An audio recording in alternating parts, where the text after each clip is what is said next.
Hey everybody, it's wcwabossman, and this is just my thoughts on the draft.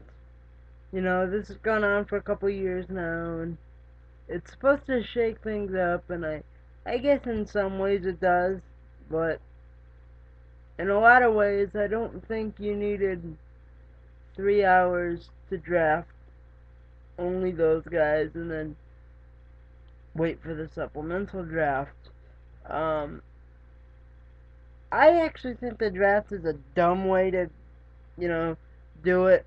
I think the way they should do it is just through, I know they kind of did it last night, but instead of doing it on a Raw, do it on, um, a pay-per-view or something like that.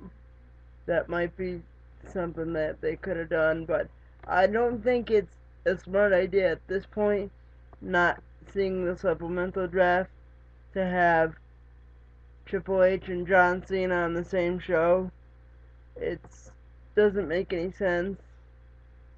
Um, Hopefully, as I've heard some people say, hopefully John Cena will go to SmackDown or something will be situated with that, because SmackDown does need a new need.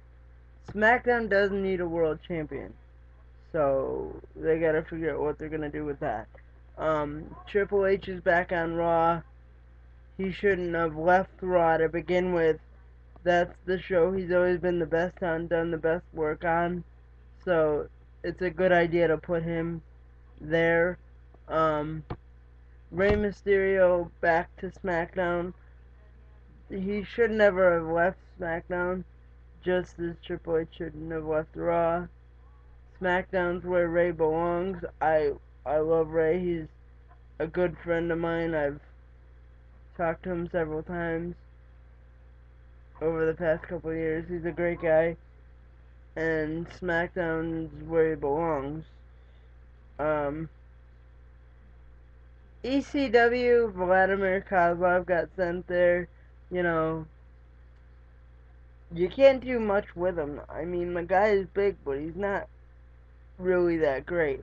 WWE made a mistake with not moving Christian over to either Raw or SmackDown, but they've never made great choices with him anyway, so that really doesn't bother me, so to speak.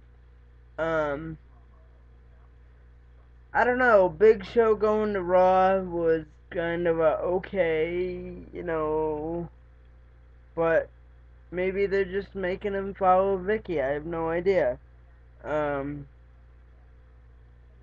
that that like I said, that made no sense to me really, because SmackDown isn't gonna be the land of the not so big, except for like The Undertaker. Um, they didn't split up any of the tag teams, which they could have. Maybe that'll come in the supplemental draft tomorrow. Um, but the draft, speaking from a promoter's perspective, the draft, even though it was last night, it didn't make me want to watch WWE programming. It just, it hasn't. It's lost its luster to me over the past couple of years. It doesn't make me interested in the programming or wanting to watch it. So it didn't help them in that sense. But maybe they'll be able to make some new rivalries, especially with MVP now being on Raw with the U.S. title. Maybe he can go up against um, the likes of Cody Rhodes or Ted DiBiase or and Legacy and do all that. We'll see. I think it'd be good to get all those young guys in the mix and working together, since we all know that most of them trained and worked together on the independents. It's time to, and had some great matches. It's time to get them to work on the big stage and give them the time and the tools to maybe make WWE's programming a little bit better than it has been for a while. Um, Another thing I want to talk about is how crazy WWE programming is now. Because you have Raw on Mondays, ECW on Tuesdays.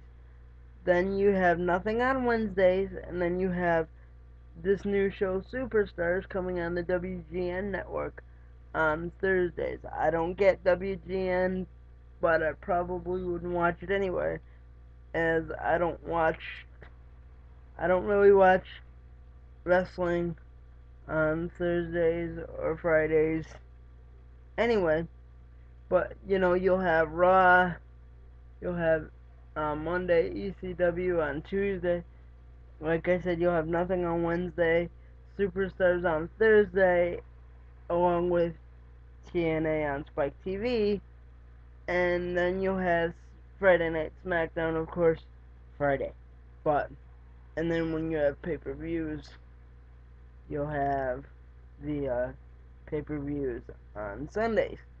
So a couple times a month, you're gonna have programming 5 out of 7 days in a week, which from my marketing standpoint would be what marketing professors and teachers taught us as oversaturation of the market. Now, I know most markets, and I think mine doesn't, up here in Connecticut, most markets don't get WGN. So I mean that makes it different. But I think WWE has way too much programming and not enough storylines and not enough fan following in a lot of ways to have as many programs as they do. Now, I know that WGN's and Smack Superstars is without a doubt a direct attempt for WWE to start going right at TNA. Not that there's much left to go after with TNA at this point, from what I've seen, because some of their programming is a little odd. But it's a direct attempt to go after TNA. There's no doubt about it. And WWE really doesn't need to focus on that at this point, because it's not like TNA is that much of a direct threat at this point anyway to their monopolization of the market. So, with that being said, that's just my thoughts on the draft and WWE's oversaturation of the television market. And I will catch you all next time. And feel free to leave me comments and responses on my videos, because I do appreciate it. And I'll probably cut a couple more today and this week because I'm really bored. So we'll get all that squared away. And I'll talk to you next time.